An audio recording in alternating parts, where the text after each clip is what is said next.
Gagawin ko muna. Yan. Mas maganda. Mag-video-video tayo. Kasi itong video na to, remembrance ko, remembrance mo rin. Di ba? Kasi hindi may iwasan.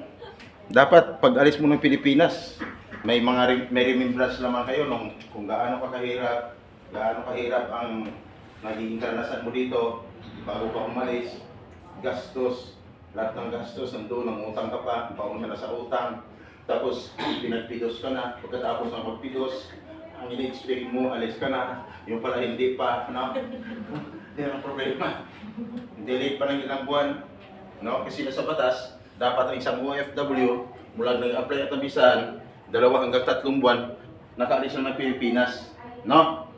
Yeah. Pero bago ko muna ipagpatuloy, mas maganda, makilala nyo muna ako. Hindi po pwedeng, no? Sila lang makilala nyo. Kilala nyo ba si Sir? Hindi? Richard. Richard. Ang apelido niyan, Gomez. No, Gomez.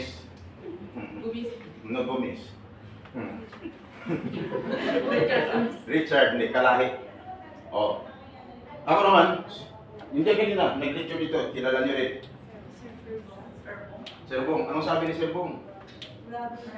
May sakit daw siya. Lagi na po kayo. Nabanggit ba? Yes. Na may papasok dito? Grabe, alam na alam, oh. Asa, kumusta kayo? Ayan. Ang tanong lang, may gutom na ba? Yes. Yan, tama. Ang mga OFWs, dapat hindi pinapahirapan. No? Dapat minamahal. Hindi pinapagutuman. Kasi nga kayo nag-medical para malaman kung fit to work kayo. Tama? Tapos pagdating dito, pagutuman lang. Ang hirap, no? Ang layo pang inuwi yan. Ma'am, no? Saan ka umuwi, ma'am? Mindanao? Talaga? Malayo ka. Ako, ma'am, tanongin mo ako kung saan ako umuwi. Tanongin mo ako kung saan ako umuwi. Hindi, sa bahay ako umuwi. Gusto niya isabay na ako sa Mindanao. Grabe ka. Okay. Ang pangalan ko!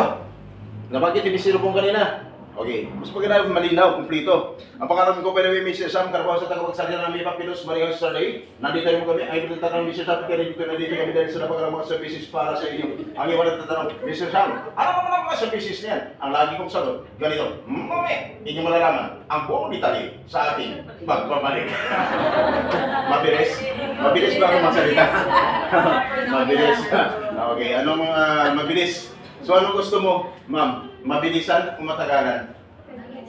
Mabilisan. Siyempre, para madaling matapos. Kasi ang sagot ng isa dito kahapon, sabi niya sa akin, sir, gusto ko matagalan.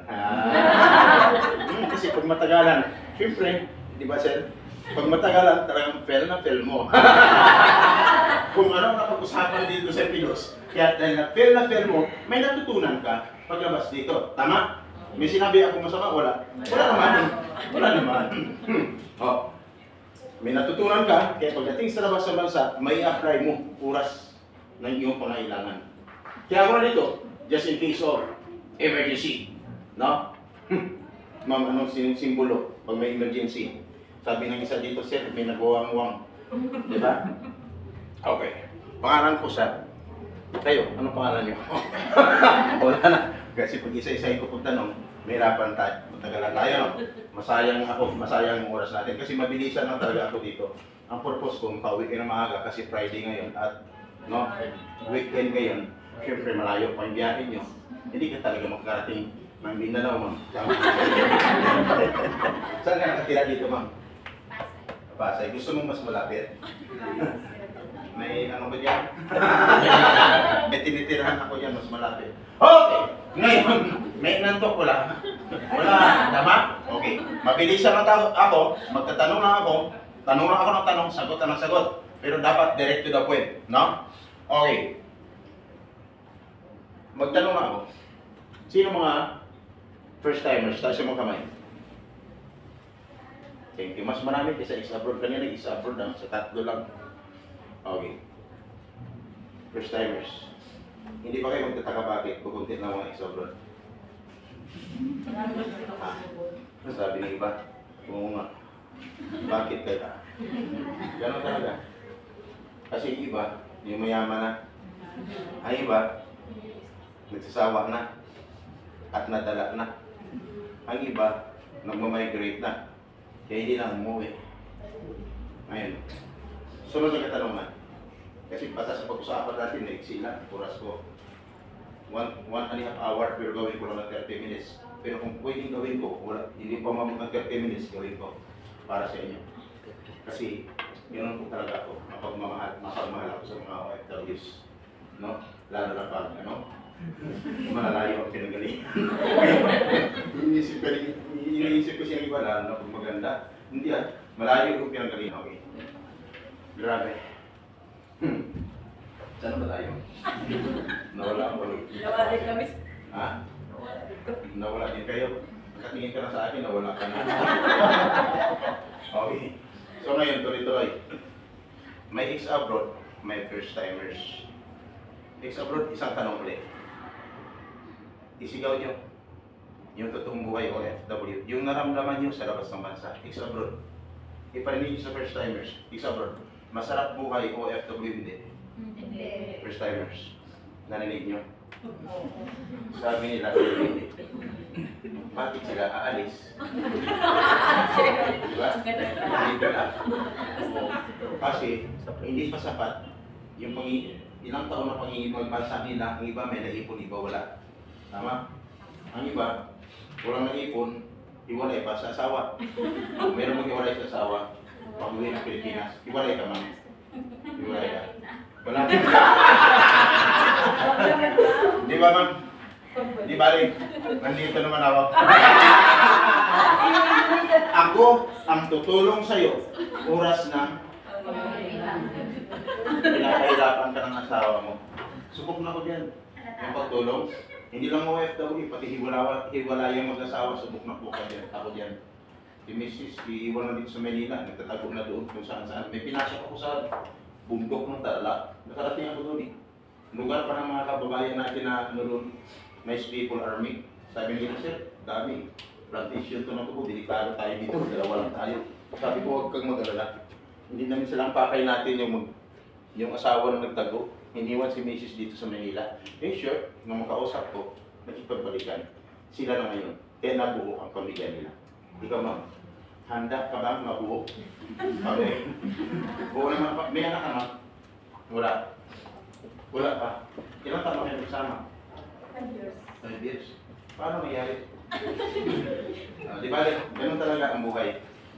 Pagkaloob ng kung may kapalayan, kung wala. No? Okay. Ngayon, first timers, ready na ba kayo? Okay, sunod ko ng katanungan, lahat ba ay kapag sa'yo ng kontrata? Taas yung mga kamay sa kapag sa'yo ng kontrata, taas yung mga kamay. 10. Sino hindi pa nakapag-sign ng kontrata, taas yung kamay? 11. Ano mas marami? 10 o 11? Diniretso ko ng 11 kasi hindi naman talaga ako nagbilang. Kasi nung magtanong ako kung sino nakapag-sign ng kontrata, hindi naman talaga lahat kayo nakapag-sign ng kontrata. Ngayon, sa mas marami ang hindi nakapag-sign ng kontrata talaga. Bakit? Meron pang hindi tumataas ang kamay. Nagtanong na ako, hindi pa rin tumaas ang kamay. Ang tanong, sa mga hindi tumaas ang kamay, ano kayo? Sabi ng iba diyan, pagkailan ko sa'yo. Bilisan mo kasi. Kanina pa kami dito. Tama? Ay, ex-abroad naman ako eh. Di ba? Okay. Ganito yan. Nagtatanong naman ako para malaman ko. Kung ex-abroad ka man, wala namang sinasabi yung upa. Nang ex-abroad ay exempted sa pitos. Dapat, kahit ilang taon ka na balik sa labas ng bansa, dapat magpilos ka pa rin. Kasi bakit? Maraming pagbabago taon-taon, dapat mong malaman. Kanino mo dapat malaman? Sa pamagitan ng pilos. Ang pilos ay authorized, no? Na mang-ahinsya ng gobyerno upang i-update ang mga OFWs bago umalis. Kasi kung sa labas ka ng bansa, may panibagong batas. Pinapatupad ang ahinsya ng gobyerno, ay nasa labas ka ng bansa eh. Wala ka naman sa labas, sa loob ng pitos, tama? Kaya hindi mo alam. Kaya sa inyong pagbalik, pag-uwi ng Pilipinas, pagbalik, magpidos ka pa rin. Pero depende yan sa usapan. Kung talagang importante ang lakad mo at mahalaga talaga, so, siyempre, depende yan sa usapan. Kaya ang tanong, Mayroon bang ex-abot na umabot na ng 20 years? Pagdating sa labas sa bansa. 20 years, 15 years, 10 years. 10 years, ma'am. Okay. Nung magpidas ka noon, saan ka nagpidas, ma'am? Hindi ko naman Hindi mo na matandaan. Pero nagpidas ka. Opo. Nakita mo ko doon? Hindi. Hindi. Hindi mo ako nakita doon. Kasi wala naman talaga ako doon. Nakita mo lang ako ngayon kasi nandito ako. Tama? Okay. Ngayon, mayroong pag-sign ng kontrata, mayroong hindi. Nasa batas. Dapat ang isang OFW bago magpilos, dapat siya ay nakapag-sign ng kontrata. Nasa batas yan. Magtatanong lang, kamusta ang excitement mo? Sa inilecture ni Mr. Bong, kamusta? Okay naman. Kasi 100% naman. No? Okay. Kung 100%, sana after ko, hindi mababawasan. Sana hindi maubos yung excitement mo na 100%. Kasi dito pa lang sa katanungan ko kung sino nakapag-sign ng kontrata o hindi. Nung magtanong ako mayroong nakapag-sign, mayroong hindi. Tama? Yes. So mga hindi nakapag-sign ng kontrata, ayon sa batas, dapat sa isang OFW bago magpidos, dapat siya nakapag-sign ng kontrata. Sabi niya ba, ha? Sign ng kontrata, bakit kami wala? May ibig sabihin, bawas na ang excitement mo ng 20%. Mamaya is 80% na lang. Okay?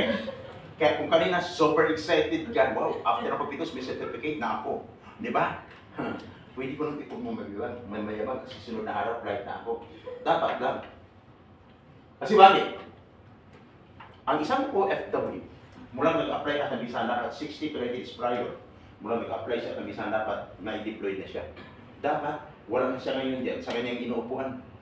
Sabi ng iba, nakatingin lang sa akin, oo nga. Pero ako man dito. May problema. Tama? Ano ang problema?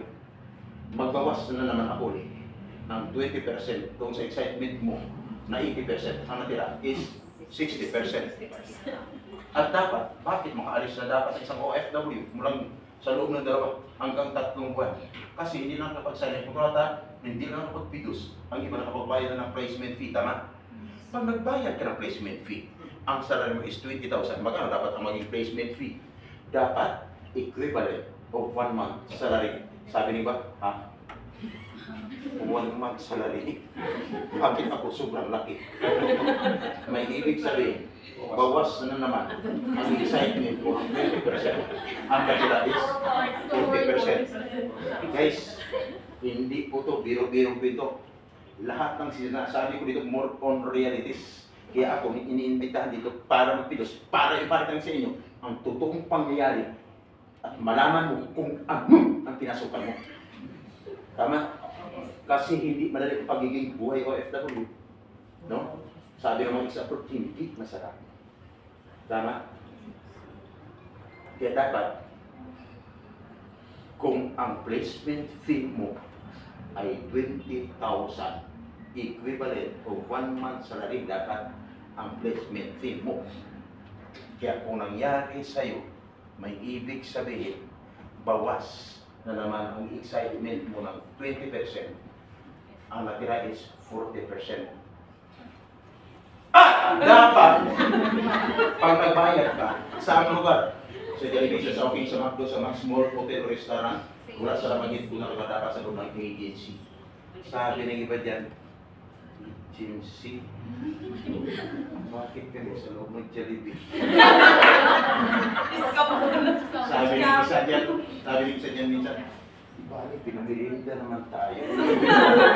Hindi mo alam, pira mo yun. Hindi niya pira yun.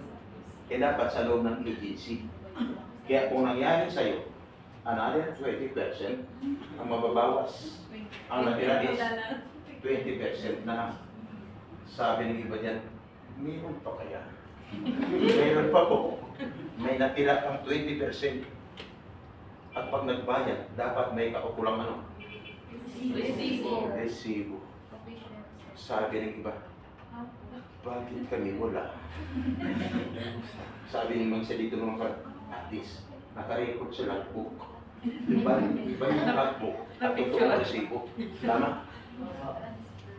Dapat may resibo.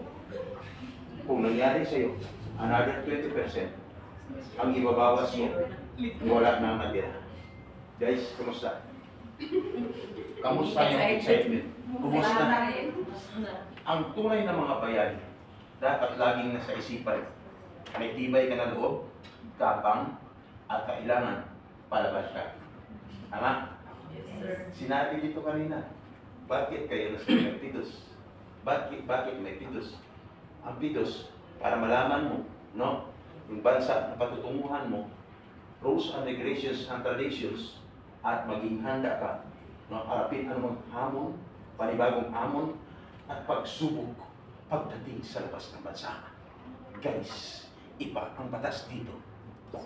Iba ang batas doon. Kaya dapat ihanda mo ang sarili. Sabi ni iba, parang nakakatakot ah. Hindi kita tinatakot. Sinasabi ko lang ang totoo. Kaya ang tanong, tuloy, hindi. Kaya lagi ko sinasabi dito, pag sumagot kayo sa akin, tuloy ba o hindi? Ang sagot niyo sa akin, tuloy ang laban. Walang susuko, walang atrasan para rally. Ang tanong, tuloy, hindi. Tuloy. Tuloy. Sige nga, tuloy ang laban. Guys, nangyari man sa inyo, huwag kalimutan i-inform yung agency, sabihin po kung anong totoo, ha? I-inform yung agency, kasi maraming gumagamit po sa ngayon sa pangalan ng mga agencies. Pinapapidos din na, pero ang transaksyon na ganap sa labas, biktima na pala bago makarating sa agency. Ayaw ko, yung nangyari sa iba, mangyari sa inyo. Ayaw ko, kinukuha ka ng iba dyan, nag-resign sa trabaho, tapos nire-recruit, papuntang Korea, Japan, Malaysia, Africa, Poland, Poland, Czech Republic, pagkatapos, biktima na pala. Hindi pa, wala pang assurance na makaalis. Nakapagbayad na daang libo. Last month, 280,000 bawat isa. Sino? Mga teachers na design sa trabaho. Pagkatapos, no, nakipagtransaksyon doon sa Facebook. Pagkatapos, sige, punta kayo dito sa location ko sa Las Piñas. Nakita siya doon. Then, para sigurado, pag nagpapalo-up kayo, dito niyo pupuntahan. Sunod-sunod na transaksyon, bayaran na, no? Sa pamagitan ng GCash. No? Nung mapalo-up, pera makaalis, pinuntahan niyo lugar, wala na siya. Isang gambuhagang senior citizen ang bumitima. Ingat po kayo. Walang tigil hanggang ngayon. Huwag magbigay ng kumpiyansa sa mga tamang kausap niyo. Hindi na nasa labas. Pati dito sa loob ng Pinos, huwag kang magbigay ng kumpiyansa kasi uso na naman ngayon. Wala nang tigil. Hindi mo lang, katabi mo lang, akala mo cooking. Yung pala, yan na ang dadali sa iyo. Kaya dito ka pala sa loob ng Pinos, mag-observe ka na, magmamasid ka na. Tingnan mo ang katabi mo. Sabi mo, oo nga, kailangan ko lang ito ng kilala.